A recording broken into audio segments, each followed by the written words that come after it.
You know him from the Smiley Morning Show. Now he's got his own show. Radio Theology is on ZPL. Here's Pub Pastor Darren. Good morning and welcome back to Radio Theology, your weekly dose of faith, hope, love, and music. Pastor Darren here with you. And as always, Brian and Lisa. Guys, it's October 13th. Yeah. 2019, and we're inching closer to Halloween. Oh, yeah. I read a study this week, evidently Halloween going to the dogs. How so? What do you mean? Tell me more. Well, not just the dogs, the cats, the rodents, and the reptiles. Okay. What? How about this? 51% of Americans are planning on dressing up their dogs, cats, reptiles. I doubt birds. I don't know how that would be pulled off. They're going to dress their pets in Halloween costumes. Okay. What say ye? And are they going to go trick-or-treating with them, or are they just like dressing them up for the day? Because I think of someone like trying to walk their pet iguana out in Right. like fall weather in Indiana. And knock on the door and like, Yeah. trick or treat. I'm like, no. No. Get out of here. Get your dinosaur off my porch. Go home. I don't know. I don't know what they will be doing. I do see this. The average cost, we're going to spend an average of $29 on our Whoa. pet pals. Wow. And an additional 18% of the owners plan to match their costume with their animals. Of course they Wow. Okay. Well, as a dog owner, Yeah. I would say I have done this before. Okay. But Is it the plan this year? No, I don't have a plan for my own children this year. And in fact, the children are what stopped the dog dressing up in the first place. See, I Okay. want to know the stats of the 51% of people that are doing that. Do they also have children? Right. Are these empty nesters? Are these Sure. 20-somethings? Like what's the situation? Right. Well, let's say I get creative and get my act together, which, if anyone knows me, you'll know is not going to happen. But if some miracle happens where I'm able to get together a family-themed costume and we need a little pony or a pig or something, I will dress my dog up. Why not? Okay, I get that. Just why not? Because he's adorable and he's a sweet boy. He's a small creature, too. Radio Theology, your weekly dose of faith, hope, love, and music. Pastor in here with Ryan and Lisa. And guys, we're talking about 51% of people are planning on dressing up their pet in some kind of Halloween costume here in a couple weeks. Yeah, but what about you? Is Theo going to be? Theo the dog, he's a mini golden doodle, basically a little teddy bear of a dog. He would probably look freaking cute in some kind of like a lion type costume Sure. or something. Oh my Yeah. gosh! Throw a bandana on it. Maybe he's Bruce Springsteen. Wow. The more I think about it, actually, this would be pretty Yes, funny. do that. No, I Yeah. don't plan on doing that. Theo has dog anxiety. Oh. Okay.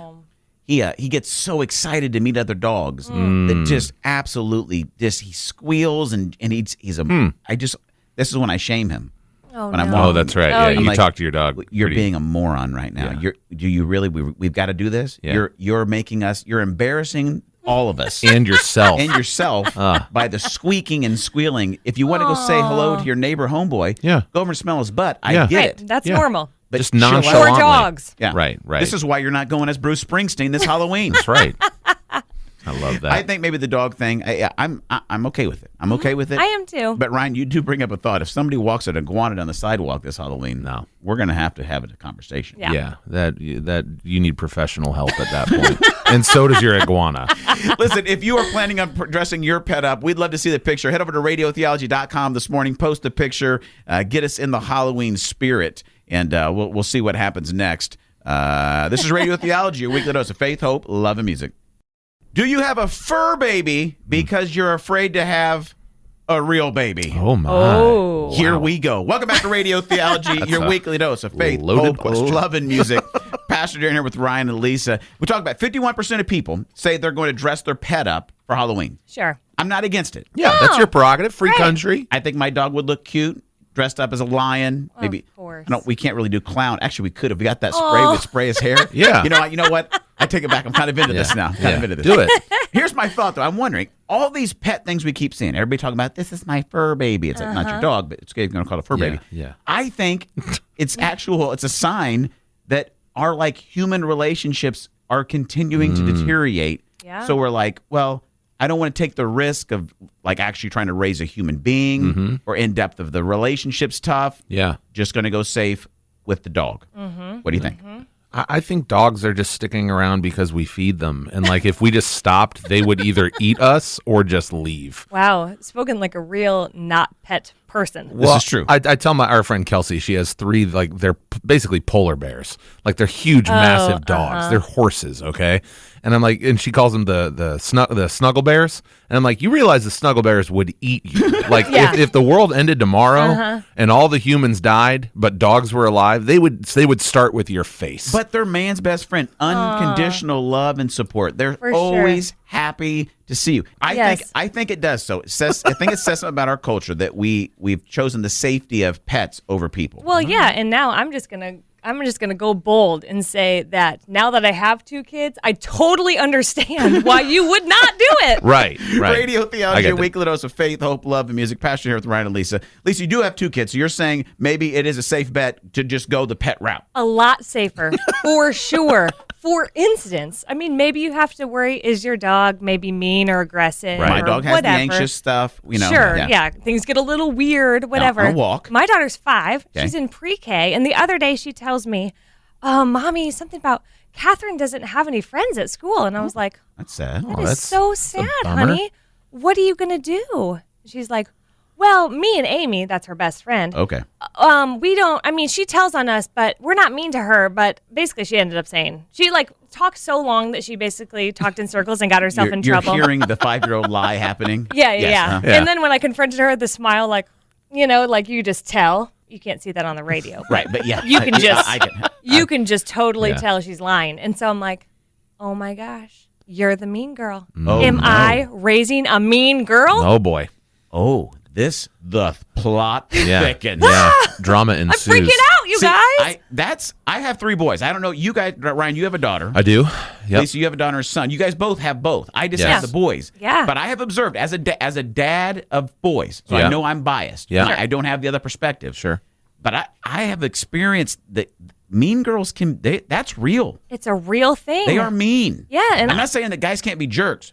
Yeah. Girls can be mean. Yes, and I'm a product of mean girls. That's why I hate all cheerleaders. Oh, wow. I can't. Did you try out for the team but you couldn't get on, or were they just mean to you because you grew up on a farm?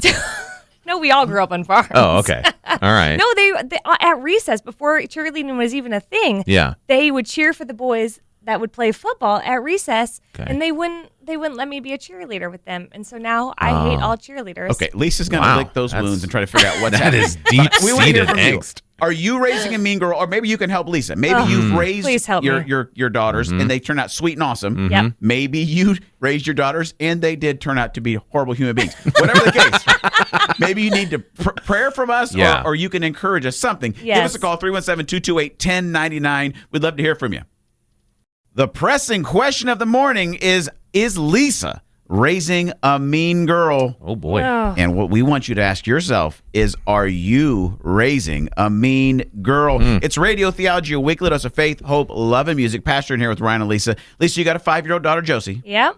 You had a conversation this week where you thought maybe she told on herself that at kindergarten she might be mixing in some mean girl stuff. Yes, exactly. She accidentally tattled on herself that she's excluding a little girl at school. And I was like, no! Then I'm like, how do I enforce that besides saying no? Yeah. Right, because you're not going to raise her and be like, okay, honey, I want you to be mean. You're probably saying the right stuff. Of course. Right. Okay, well, we need your help. We've asked you to call. We've got some calls here. 317-228-1099. Moms of Indiana. Help us out here. How do you not raise a mean girl? All right, we got Dottie on line too. Dottie, are you raising or have you raised a mean girl? I have raised a young lady, and I would like to think she is not mean. I have not seen her be mean or heard of her being mean to anyone. Okay, how did you do that? One thing I think is really crucial is to help a young lady develop confidence in who she is. And I think that when you are in touch with who you are spiritually, and when you feel like you're not in competition with other women, you don't feel threatened by other girls, other women, then you don't feel the need to tear other girls down. Is the competition, is that a part of it? Feeling like the people that women are always competing with each other? Is that the deal? Honestly, I mean, I know a lot of who do feel the need to cut other people down, either amongst themselves or sometimes meanly to that other person's face. And I mean, to be total disclosure, I struggle with that myself too. And I find that when I feel that way, it's because I feel threatened by someone else. I feel that I am less than, and I need to somehow build myself up, make myself look better. And so I do that by tearing the other person down a little bit. And Yeah, so Being what something I'm we hearing all you say struggle is with. basically the confidence and the worthiness starts with the mom and trickles down into the daughter, and it's kind of you teaching her and modeling at the same time. Okay, modeling. I like that. That's a good principle. Let's go back to the phones. We got Jenna on line 1. Jenna, are you raising a mean girl? Hopefully not. How old's your girl? She is 2 years old, going on 13. Okay, so she must be very similar in spirit to my daughter Josie, who's 5 going on 15. So, yeah.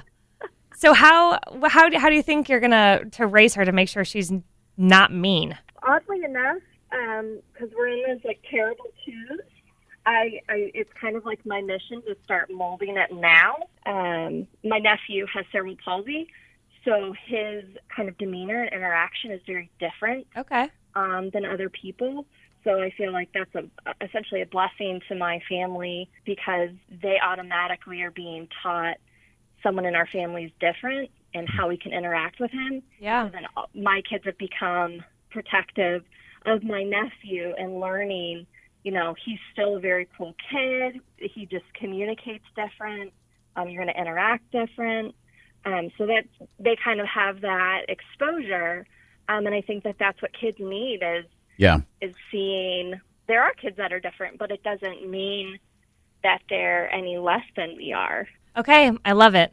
I love it. I think I can do it. We're getting I think momentum I'm feeling here. We are. okay. You're not on an island of desperation of mean girl. No. Right, not yet. Guys, my hand is hurting. I'm just taking notes furiously over here. Yeah, Because yeah. I've got a 5-year-old as well, a little Yeah. daughter, and I do not want her to be a mean girl. So No. thank you for all this information. I'm just over here thinking, God, I got boys. Hey, we want to hear from you. If you're raising a daughter and you're hoping she's not a mean girl, give us a call. We want to hear your stories. 317-228-1099 this morning on Radio Theology, your weekly dose of faith, hope, love, and music. It's Radio Theology, your weekly dose of faith, hope, love, and music. Let's go to the phones. We got Cassie on line 2. She's raising twin 9-year-old girls. Cassie, are they mean girls? No, they're not allowed to be. Teach me everything you know, Cassie.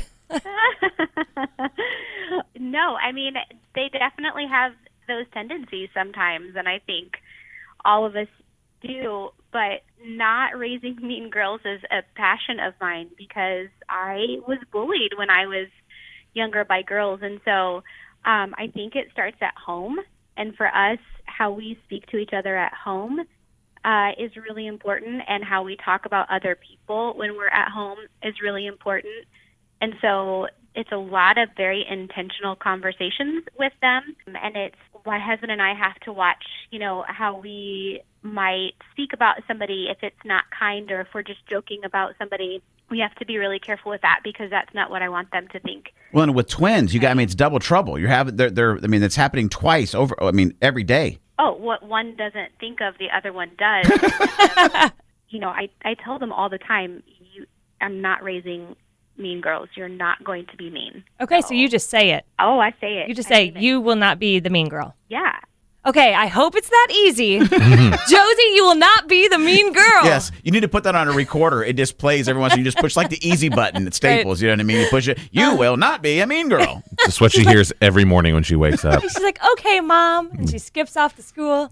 Butterflies surround her head. Yeah, absolutely. It's not going to happen. I think we are hearing some good principles. I do think this modeling is great. I think helping your daughter find her value in it. You know what I mean? And I think this is sons, daughters, whatever. Now, I will say I think girls can tend to be meaner than boys. Oh, yeah. Boys, we'll do a show dedicated to the dysfunction of boys later. But I think we're getting some good tips. Let's head back to the phones real quick. Emily, line 1, are you raising a mean girl? Absolutely not. Okay. Oh, all right. Confidence. I like it. Tell me how. How do we do it? I think modeling it is huge, but then talking about it, we can't automatically assume that a girl's going to just pick up good habits. We have to talk through empathy and how other people might be feeling as a result of the actions of us or anybody around us. That's good. Okay. So that's it, huh? That sounds really simple. No, it's not simple because when they're watching every move, if we're angry with somebody, we have to talk it through verbally and say, I'm angry and it hurt my feelings, but, then kind of talk it through how I'm going to respond in a kind way or how am I going to go to this person or settle this without being vindictive or mean or... So I've got some work to do. Is that what you're telling me? Well, I had some work to do. That's all I'm telling you. There we go. Emily, Perfect. how old is your daughter, Emily?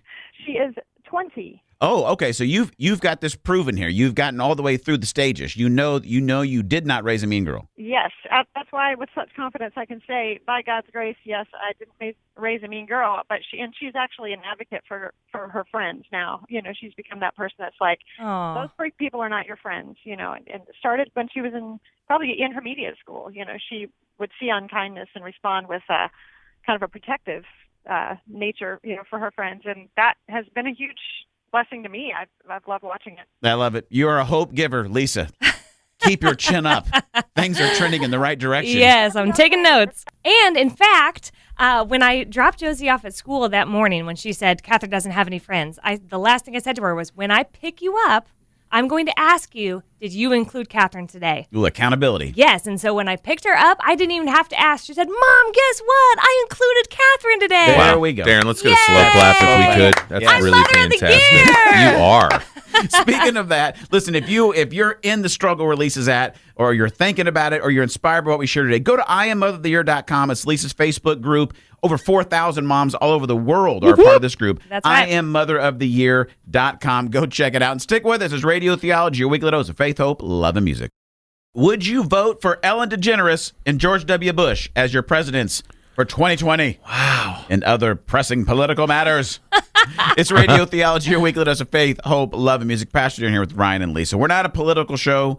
We figure Jesus controversial enough. We're not going to do politics and religion. Right. Right. Wow. Let's just get sex in there, too. Yeah. Good grief. See if we can't offend everyone. But listen, this week, I'm sure there's no way you could have missed it in the news. For sure. Ellen DeGeneres sits next to George W. Bush at, yeah, I know. Goodness gracious. Clutch your pearls. I did. Yeah. Why? Anyway, and people get fired up about it. And Yeah, Ellen they comes did. out on her show and I think gives a very brief monologue that may have been the most civil, the most loving, the most just, let me say, just logical piece of advice about Right. how to be kind to people. Yeah. Let's get the audio here from Ellen. Here's the thing. I'm friends with George Bush. In fact, I'm friends with a lot of people who don't share the same beliefs that I have. We're all different, and I think that we've forgotten that that's okay, that we're all different. For instance, I wish people wouldn't wear fur. I don't like it, but I'm friends with people who wear fur. And I'm friends with people who are furry, as a matter of fact. I have friends who should tweeze more. And I have, but just because I don't agree with someone on everything doesn't mean that I'm not going to be friends with them. When I say be kind to one another, I don't mean only the people that think the same way that you do. I mean be kind to everyone. Not only is it logical, I'm going to go ahead and argue that that's biblical. Thank you. Well Right? done. I mean, for crying out loud. It's like all those new T-shirts. If you're on Instagram, they just keep spamming you like, love everyone, including this. Yeah. It's true. It's stupid to wear on a T-shirt, but, I mean, come on now. Jesus could have made some bank slanging some T-shirts that just said, like, love God, love your neighbor. Right. He would have sold out of Yeah. those. That's it. Period. Yeah. Right, and But- Ellen would be rocking it on her show. Jesus would have made one, and then, like, suddenly, like, thousands would appear. What do you got on stock? I mean, quantities wise. Oh, I never go out of stock. Or style, if we're going to That's right. go Let's be there. real. Let's be Radio real. Theology, your weekly dose of faith, hope, love, and music. Pastor Jay here with Ryan and Lisa. And guys, I don't know. It was so refreshing, and I thought it was odd. This is odd that that we have to say it's refreshing for someone in the media to be like, "Hey, how about we just keep being loving to Yeah. one another, or not keep? How about we just try that?" Right. But everybody that I saw all over Facebook, wherever it was on social this week, it was like everybody was like, "Thank you, Ellen." Right. Except Mark Ruffalo. Mark Ruffalo. He exploded on Twitter. The Twitter headline was like, Mark Ruffalo wades into the debate about George Bush and Ellen. I was like, of course he does. No one asked you, Mark. Yeah, he's like, he needs to be tried for war crimes first before he can sit next to her. Yeah. I'm like, dude, Mark maybe Okay. spent too much time being green. good grief. As the Incredible Yeah, how's Hulk. your high horse, bro? Listen, this week, I don't know if you're going to get a chance. Probably not going to sit next to Ellen or George W. Bush. But here's the deal. You might sit next to somebody in a cubicle at work, or maybe on your bus ride to work, or maybe it's in the stands at your kid's travel soccer game or whatever. And you may know that girl or that guy, they believe absolutely polar opposite than I do. Then if you know that right away we're feeling and see the world differently, maybe start your interaction with them this week with some kindness. Bring them a bagel. Go get them coffee. Do something to be kind and loving. If you know you don't agree about life, maybe you can at least agree about love. Sometimes you read a news story and the only 3 words you can utter are, Lord have mercy. Welcome back to Radio Theology, your weekly dose of faith, hope, love, and music. Pastor Darren here with Ryan and Lisa. And guys, the world just keeps serving them up. Yeah. Week after week. We've got some doozies today. Lisa, kick it off. Oh my gosh, you guys. So a man in New Zealand was told, hey, there's a meeting to discuss the future of your job. Oh boy. At the ad agency that he worked in. Already bad news. Yeah. Makes it even worse that they say, you can bring a friend. Oh. Who says that to a professional meeting? Yeah. And so he's like, okay, I'm going to get fired. I better bring in a professional. Clown. What? He brought a clown in to get fired. And he did get fired. Yeah. So his emotional support buddy for his firing was a literal clown. An man. actual clown worth every penny Yeah. because although he did get fired, he did also walk away with a couple balloon animals. Oh, nice. So there you go. Compliments of Bubbles, his friend. Ryan, what do you got? All right, we're going to Florida. No surprise there, guys. course. All right, so a man is out on a jog. All right, he comes across a pile of trash. In the pile of trash is a wheelbarrow. He really decides in the moment, I kind of want that. Yeah, who doesn't need another wheelbarrow? I want that. As he's trying to get the wheelbarrow out of the pile of trash, a man named Curtis Miller, age 54, comes screaming across the street with him, saying, "Let go of that cart! I saw it first!" And he's got a samurai sword in his hand. Yeah, he goes... The jogger was quoted as saying, "Man, when he pulled out the sword, I thought, what am I doing? I thought, is he really going to do this? I couldn't believe he was really going to try to kill me for a cart. I turned behind me, he had a sword out, chasing me, so I just kept running." Then at the end, in the police interview, he goes, "Man, I really regret it. By the time I got here with the cart and he was still chasing me, I felt like, what did I get myself into for a stupid cart? I don't even need it. I just felt really stupid about it." And you should. Oh, man. So, yeah, Curtis Miller was charged with attempted murder. Oh! Yeah. As he's nursing the murder charge, I'm sure he's thinking to himself, Oh, boy. Lord, have mercy. We got video of that story. We're going to post it on radiotheology.com this morning. Yes. You got to see this guy swiping his neighbor with the samurai sword. Oh. Hey, guys, we're going to end it with a traumatic story. Oh, okay. A woman in the UK is literally traumatized for life. What happened? Well, she went to order a... I'm sorry, I already know. She went to order a meat-free pork sausage roll. Oh, So it's like a plant-based product that tastes like pork? Yes, Ugh. it's a vegan Oh, gosh. sausage roll. Good grief. Vegan sausage. Okay. Although the restaurant made a mistake and they gave her a real pork sausage roll. Ah, that's so great. She says, "I haven't had meat in 2 years. My belly started hurting and my heart started going crazy. I was panicking. And then she ends with this one, which is just really, really great. My body is poisoned for life now. You know?" whoa. What? Come on. Oh, What? gosh. Wow. Come on. First, why? No, there's no such thing as a vegan sausage roll. Mm. In order for it to be sausage, it has to be sausage. Yeah. There is such a thing as a vegan millennial snowflake, though. And that she has proven herself to be. We will Yes. pray for her traumatized GI tract. Oh, my. And just say a heartfelt, Lord have mercy. Guys, we use 11 million of these a year. Ooh. 11 million. Think about it. 11 million of these a year. Every person in America. Oh, every person does. I was uses thinking 11 million. K-cups. Think about it. K-cups a lot. Think about it. Radio Theology, God, your that's weekly dose of faith, hope, love, and music. Pastor Darren here with Ryan and Lisa. Perfect time to jump on social right now. radiotheology.com. Give us a like or a follow. We'll hang out with you every day this week. Guys, 11 million of these. The average person uses 11 million of these every year. I've got a guess. What is it? Pieces of toilet paper. Oh, Individual that's a pieces good. of toilet Those are paper. lots of dirty butts. Yeah. Lisa, it's not toilet paper. Oh, I'm stuck on the K-cups thing. It has something to do with coffee, but maybe not. 11 million cups of coffee. We would be lit out of our minds. Well, maybe just me then. Okay, Yeah. here it is. 11 million words. Oh, Oh. we speak 11 million words? Wow.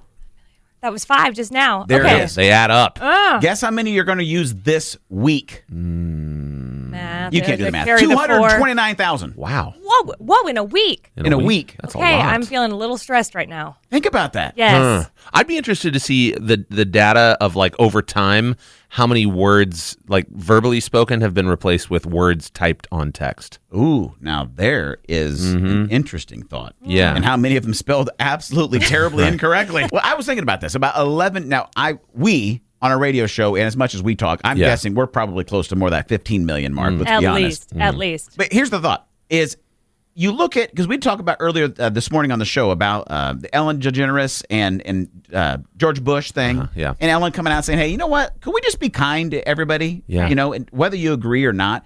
Like, I'm thinking about that, how dysfunctional are all of our relationships in life seem to be. Yeah. Yeah. And the main way we connect with each other as human beings is through words. Yeah. You'd think that if we had 11 million chances a year, Wow. that we might be a little bit better at like loving each other. Yeah, you'd Yes. think. But there's something called the comments section of Facebook.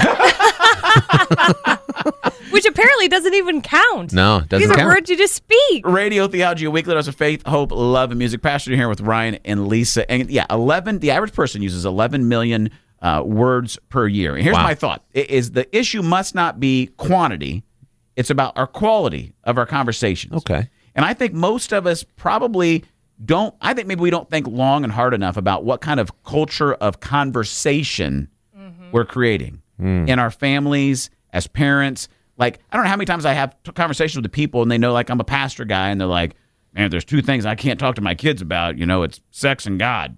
And I'm thinking, we might want to dive into those two subjects. 'Cause Yeah. if there's Good. two subjects that could really derail your life, it could be an improper understanding of God and sex. Yes. Yeah, yeah. Right. Oh my goodness. It's a good word right there. But I think it's so difficult because I think we get, I don't know what it is, but I think so often we talk the most about the things that are least important in life. Yes. And then we usually talk the least about the things that are most important in our life. Why do we do that?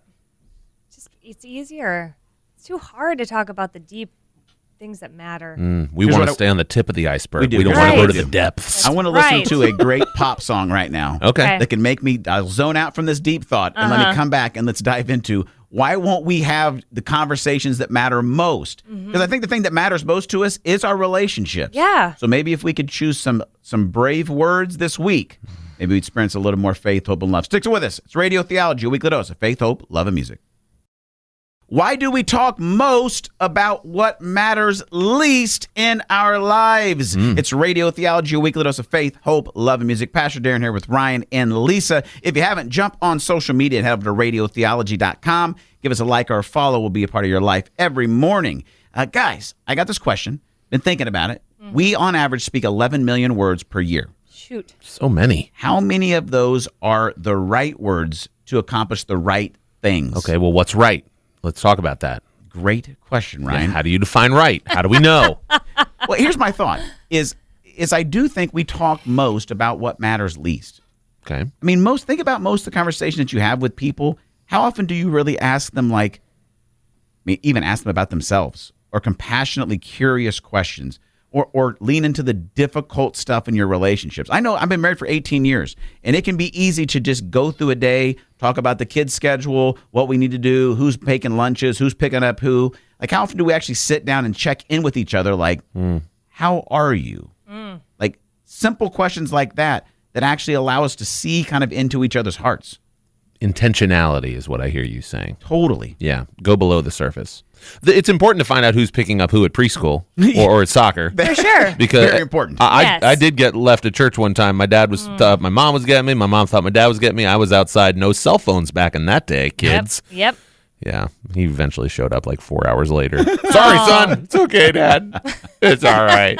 I'll send you the counseling bill when I'm 30. Yeah, but I hear what you're saying. Intentionality with the people around you. I get that. I think I do a good job with my people of asking those things. I'm going to say I do a pretty good job of Pretty good. of Okay. sitting in, because empathy is one of my biggest strengths. Yeah. And so I'm always seeing and feeling the relationships around me. You're an Enneagram 2. I'm an Enneagram 2. I'm a Caregiver. supportive helper, Yeah, yeah. right? Like, so it's in my natural tendency to do that. But I don't do that with a lot of people around me, just because if I have a limited amount of energy, I'm going to spend it with the people that count.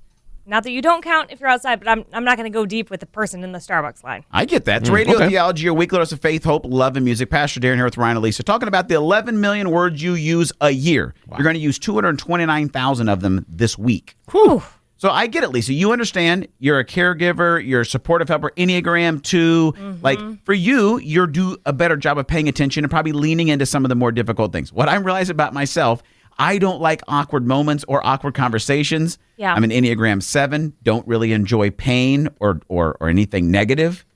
So I can literally feel myself sometimes like going into a difficult conversation. Okay. It's going to require courage and all the tough stuff. Yeah. And I get right up to the point of having the conversation. I'm like, you turn. Here we go. How about super them fast. Cubs? Or something superficial. I do that. I do that too. Yeah, because I don't like confrontation. Because I like being the peacekeeper and not the peacemaker. Ooh, we've talked about that before. Yes, so that's my challenge in those difficult conversations. I could ask you about you all day, but if I have to ask you something about me and you and how that relates, then I'm like, just tell me more about what's going on with you. Yeah, I'll fix it. I think it might be too like a latent fear of not wanting to be seen at our worst and judged for it. Yeah, I think that's universal. Totally, I really do. Yeah. Yeah. One of my favorite quotes, my friend Matt said this, is that what we're all really searching for is a transformational community around us. And he says, you found a transformational community when you can be known at your best and known at your worst and receive more love and grace, not less. Ooh, that'll preach. And that is a difficult thing to find. Right. And I think maybe the challenge for us is can we make some decisions this week with our 229,000 words to actually try to create that for someone else? Where in this conversation, I can know you at your best, I can know you at your worst, and you're going to receive more love and grace from me, not less. You're going to use 229,000 words this week. I'm going to give you a way to use them in an amazingly powerful way. It's Radio Theology, your weekly dose of faith, hope, love, and music. Pastor Darren here with Ryan and Lisa. And guys, I heard this the other day. I loved it. The word encouragement. You know what it literally means? No. To put courage within. Ooh. Isn't that good? Yeah. It is good. Think about the people in your life you care most about. What do they need to overcome the fear that's holding them back from pursuing their dreams or doing things that matter most? They need courage. How do they get courageous? By you encouraging them. Putting courage into them. That's it. Oh, Can I go one step deeper of the etymology? Just get nerdy. C-O-U-R. Yes. Literally means heart. Yes, it does. Heart. If you've been to Paris, the Sacré-Cœur. Oh, the Sacré-Cœur. Yeah, the whole. Yeah. I have been to Paris, actually. Yeah, it's my pinky out. Yes, it's the seat of emotion. So like putting. Oh, jeez. Like Lisa, I've got a big seat. Let me just pass you also, some Kleenex now. It's true. Yeah, it's fine. Don't worry about it. So yeah, I like it. It's putting something into someone's like core. Yeah. Yeah. Yes. And I don't know that we realize that we have that kind of power. Like our words have that kind of power. You're going to use 229,000 words this week. You're going to speak 11 million words this year. Think about how many of those have the ability and the power to put courage in the people around you just by encouraging them. So I heard this quote this week, that idea, and I thought, you know what? We're going to do it in our family. Yes. So this week we've been having the early wine encouragement challenge. Ooh, how's it going? It's been all right. We didn't nail it but you got it because you have to be the whole idea was, listen, let's try to be awkward about encouraging each other as much as we can this week. Like just out of anything. I like it. So I bring the idea up and we're driving somewhere and my son Ty's like, Dad, you're doing a great job driving the car. And then they all laugh. Like, I was like, but then I was like, you know what, son? I was like, I actually do kind of feel better once you said that.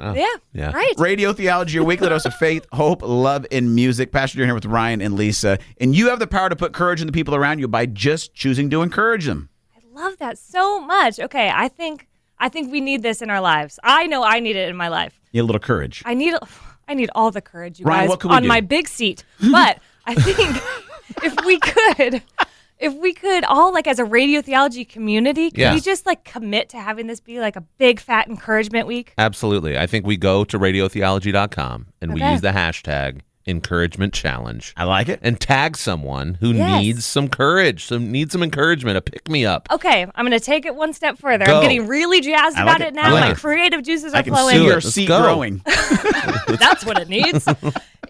We'll come up. I'll come up with some people that probably need encouragement every day. So keep checking radiotheology.com, and then we'll be able to just comment and share and just put courage in people all week long. I love it. Yee! Radiotheology.com, hashtag encouragement challenge. Yes. Tag someone. Give them a word. Give them something you see in them that they need to know for themselves. Put courage in their seat. Come on. I'll put courage right in your seat, friend. No, I love it. And here's the deal. If you're not currently following Radio Theology on Instagram or Twitter or Facebook, go do so today, right now. Go do it so you can be a part of the encouragement challenge. Because you may be in a place right now where you're like, you know what I need? I need some courage to fill in the blank to get over whatever it is going on in your life. We want to help you this week. Go to radiotheology.com, give us a follow on Instagram and Facebook, and we will be encouraging you. And other people around the city encouraging you. Today, this week, we're going to use the 229,000 words that we will speak and put courage right in your seat. Yes! You can do it. Of your heart. Yes. Deep down. You guys want to know one of the most dangerous places on earth? A volcano, inside a volcano. Wow. I would say yes. I was thinking a McDonald's Playland. Welcome to Radio Theology, the week that does faith, hope, love, and music. Lisa, you were at a McDonald's Playland, and it smelled like dry pee, and there were kids unsupervised, and you found yourself in a heap of mom judgment. Or are they unsupersized? Wow. Sorry. Okay, Wow. sorry. No, they're on their way to being supersized. Oh, my. Let's stop the insanity and just get to Lisa's pieces. Yeah. Lisa's Pieces. You guys, I have a confession to make. All right. Okay. You're in a safe place. I have started this non-judgment, encouragement-only movement called Mother of the Year. It's good. Yeah. Right? It's pretty great. 4,000 women. All it is just we're just building each other up until I walk into the McDonald's play place with my kids. Which is dangerous. It's dangerous. Yeah, it's like, ew, let's go like just put all this greasy, disgusting food in our bodies. Ugh. And I'm just going to throw you guys into a petri dish and see what happens in 2 days. Sounds like a great strategy. Right, I know. Yeah. But I'm like, you know what? We were gone for the weekend. I didn't have time to grocery shop. I had 2 late pickups from daycare. It was work. And I'm like in my dress from work and everything. And I'm walking into the McDonald's play place going, I hate life right now, is what I was thinking. I was judging myself for being there. Okay. It's a good start. Then I see a guy in the corner on a phone. Okay. Doesn't seem to be with a kid at all. My mom alarm goes off and I'm like, dude, if you don't start talking to a kid and call him by name in like 5 seconds, I'm calling somebody to report a creeper. Yeah. He's got a windowless van outside. Yeah. Exactly. Yeah. Call Chris exactly. Hansen. His name is Chester. Yeah. Oh, no. Radio Theology, weekly dose of faith, hope, love, and music. Pastor and Ryan and Lisa. Lisa, you're at McDonald's Playland. Yes. Trying to get your mind around not judging moms. Exactly. Well, I'm trying to get my mind around not judging me. Yourself. And then I saw there was a working mom, like super corporately dressed, right, on her laptop, just furiously trying to finish a project or whatever she was doing. And I was like, seriously? You can't even put your laptop down and pay attention to your kids? This is, oh my gosh. And so on and on and on in my brain until the sweet, loving, gentle Lisa came back out and was like, you're a working mom too. I'm a working mom. I work full time. My kids are in full-time daycare. And guess who else has been known to like whip out her laptop and finish a quick project while the kids are around? Me. But here I am going, oh, can you even believe it? And I was shame for shame. I was so disappointed in myself. And then I'm like, no, I'm going to turn this around. I'm going to give her a Mother of the Year award sticker. Nice. Okay, so I'm like, ooh, all my courage, because corporate women like just so intimidate me, which is probably why part of the reason I judged her in the first place. You got triggered somehow. Now we're getting for deep, sure. Ryan. I know, you we're can getting see my deep. face. I'm sweating, you Getting guys. And so I stopped her, and in my mind I was like, oh, she's just going to hate this. She's going to think this is the stupidest thing in the world. But I'm like, just say it. So I build up all my courage, and I say, hey, I just wanted to let you know you're a really good mom. You're doing a really good job. And she goes, oh my gosh, thank you. Teared up, right? There and it I'm is. like, being a working mom is really hard. It's really hard to balance it. And she goes, it is. You know what? Thank you. You know what? I think you're doing a good job too. And I was like, oh my gosh, can we be best friends? It's amazing. And I'm like, what is wrong with me? Let's get some hot mustard sauce together. Exactly. So anyway, all to say, can we just assume that everyone's doing the best that they can? Oh, there it is. Can we just be nice to each other, please? I'm going to go on record with Ellen DeGeneres and George W. Bush. Yeah. Just be nice to each other.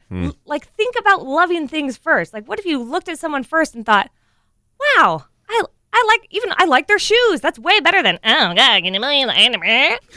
Come on. And if you're a working mom and you know how tough it is, you need to be encouraged as well. Go join Lisa's movement. It's IamMotherOfTheYear.com. Over 4,000 women encouraging each other, helping them remember that, listen, we're all just basically doing the best we can. Lisa, every week it's so good. We love it. Stick with us. It's Radio Theology, your weekly dose of faith, hope, love, and music. It's the thought of the day with Pastor Darren. I came across a statistic this week, and it shocked me. It said that the average person speaks 11 million words per year. 11 million words. That means you break it down per month, per week. It means this week you're going to speak 229,000 words. That's a lot of words. You would think with all of these words, all this talking, that like our relationships would be great. We'd have so much harmony and peace in our life. But just look around. We don't. So it must be something to do with the quality of our words, not our quantity. Because if it was an issue of quality, I would think with 229,000 quality words, the things that we care about the most, our relationships, would be in great shape. But they're not. So it must mean that in the 229,000 words you'll use this week and the 11 million words you'll use this year, we may not be talking about what matters most. In fact, I would say it's probably true that we often talk most about what matters least. And that probably means the opposite is sadly true as well, that we talk least about what matters most in our relationships. But wouldn't you agree that what matters most to our life is our relationships, the wholeness and the quality of our love? I think it does. But what kind of conversational culture are you creating around your relationships? I love this quote that I read this week from Erwin McManus when he said this: "The best evidence of your connection to God is the way you connect with other people." And what is the way we connect best with other people? It's by talking. It's by actually bringing the issues of our life out into the light and out into the love of God so they can move us towards wholeness and love and freedom and joy. And here's my hypothesis for us this week is that issues undiscussed in our relationships are actually highways towards dysfunction.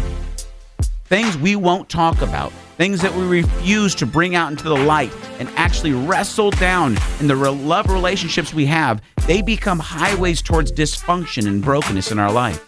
But the positive is also true, is that when issues are discussed and brought into the light and the love of Jesus, they become a highway towards wholeness.